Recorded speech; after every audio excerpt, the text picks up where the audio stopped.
problem with us, God can bless us, but we still want more. Now, let me flip that coin. It is nothing wrong to better yourself. It's nothing wrong to move from a shotgun house to a palace.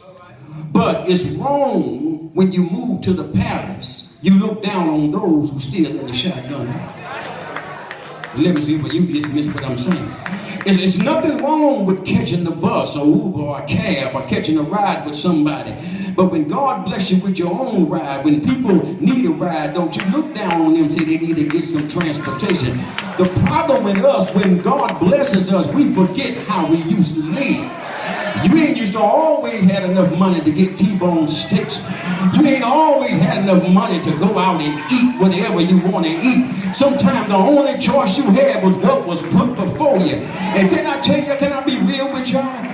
I done been in that situation, and even the stuff when I didn't have a choice to eat, I still want it to this day. Every now and then, I still want some grits and gravy. Every now and then, I still want a little biscuits made homemade. Every now and then, I don't have meat to put in the biscotti, but I get some weenies and cut in there and have a very good meal. I wish I had somebody to testify.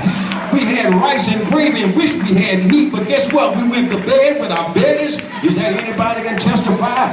God, you brought me from a mighty long way, but I'm not going to forget how far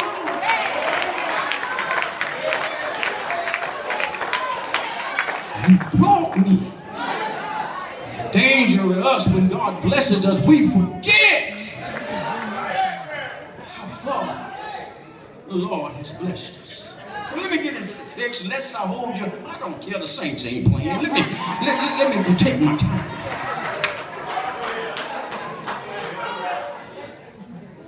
Somebody's going to get that later. Look at the A clause of verse 9. But they that will be rich fall into temptation and a snare. Number one, when money becomes your God, you will have misplaced desires. Watch this. Verse 9 tells us that temptation can lead us into a snare. A snare is a trap that is designed to hold you. Temptation leads you to a trap that's designed to hold you. But the word of God says in Matthew 6:24 that no man can serve two masters. Either he gonna hate one or love the other. He will be devoted to one and despise the other. You cannot serve God and money. You got to make up your mind, who is the God of your life? Is it God Jehovah? Or is it that lean, mean, green? Some of us, I'm going to give you a test. I'm going to give you a test. Watch this. We can enjoy worship, screaming and hollering, oh Lord, thank you. But when the preacher get up and say it's time to give,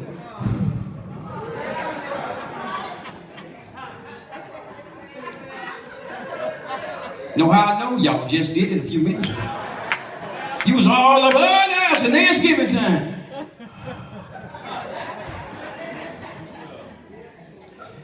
Why is it that you can give God praise, you can give God worship, but you don't want to give God your money? See, y'all done got quiet. See, if I was guilty, y'all would never know. I'd be like, come on, real. Watch this. You have misplaced desires. Why? Because we give it everywhere else, and you don't really get a return on your investment. But if you give it to God, He's going to give you a return on your investment. Now watch this. Let me educate you. A person asked me one time, and this is not a racist statement, but this is a factual statement. A person asked me one time, why is it, Pastor, regardless of how white people treat us and the world, it's always seen that materially they are more blessed than us. You want to know why? Regardless of how they treat us, God has to return to them on their investment. Now he will punish them in other ways, but he cannot punish them that way because they gave the way he said they should give. And he said, before my word failed, heaven and earth. So God has to return on that investment with their mentality. Now he'll punish them in other ways, because one thing I've discovered as relating to my white brothers and sisters, they don't mind giving. They will give, and God will return on our investment. Now in our culture, we'll give to everything else but what we really need to give to. And then we sit back, oh, I need a blessing. God said, well, I got a window in heaven just for you. I got a window in heaven with your name on it. And Lord knows I want to open that window for you. But I can't do it because you're not doing right by me. I've given you 90%, you just give me 10, and I will open up that window for you. Now, can I tell you something? When the windows open up, there's not going to always be unexpected money you're going to find in the mailbox. But when the window open up, you're going to put joy in your heart that money can't buy. You're going to put peace in your mind that money can't sustain. Anybody can testify and say, when I do right by God, he's going to always do right.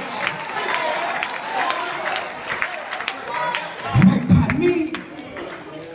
So you have misplaced with desire. Then, preacher, if money is not my God, then where should my desire be? Psalms number 1. Blessed is the man that walketh not in the counsel of the ungodly, nor standeth in the way of sinners, nor sitteth in the seat of the scornful. Here it is. But his delight is in the law of the Lord, and in that law doth he meditate day and night. Now watch this. If we obey God's law, even as it relates to giving, watch how God return on the investment. He shall be like a tree planted by the rivers of water. Everything, the fruit that he brings forth shall be in his season. His leaf shall not wither, and whatsoever he doeth will prosper. But the ungodly are not so. They're like the chaff which the wind driveth away. Y'all just miss your praise cue. If I obey the laws of God, I'm going to be like a tree planted by the rivers of water. And you know what water does to a root of a tree, don't it? It nourishes that tree. It takes care of that tree. Even when the wind comes and lean that tree over, that root is so strong, when the wind is over, that tree gonna stand up again. How many can testify and say the storm of life had me level to the ground, but when the storm was over, I was up on my feet again. Weevils may wallow, but they won't fall down.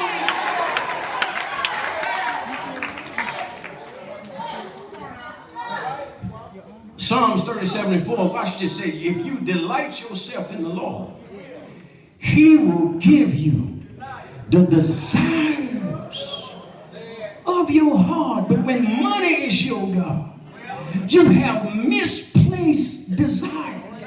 In other words, you trust money more than you trust God. And I don't care if you got 7 figures in your bank account. Money can't watch over you while you're sleeping. Money can't pay the death angel to leave you alone. You got to understand that all of this money is just for creature comforts. Yes, it is the medium of exchange. Yes, you do need it to survive, but don't put money in God's place. Watch this. Let me tell you. God can feed me without me going to the grocery store.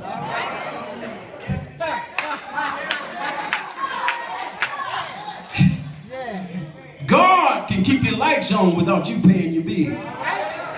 Y'all just missed it. See, to appreciate that, you had to get low. Anybody ever got low? You ain't have nothing but a prayer to pay your bill.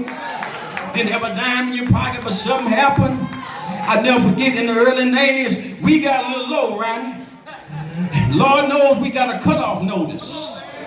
And I said, Lord, I went to the little money I had. Brother Slaughter, I went and bought us some candles.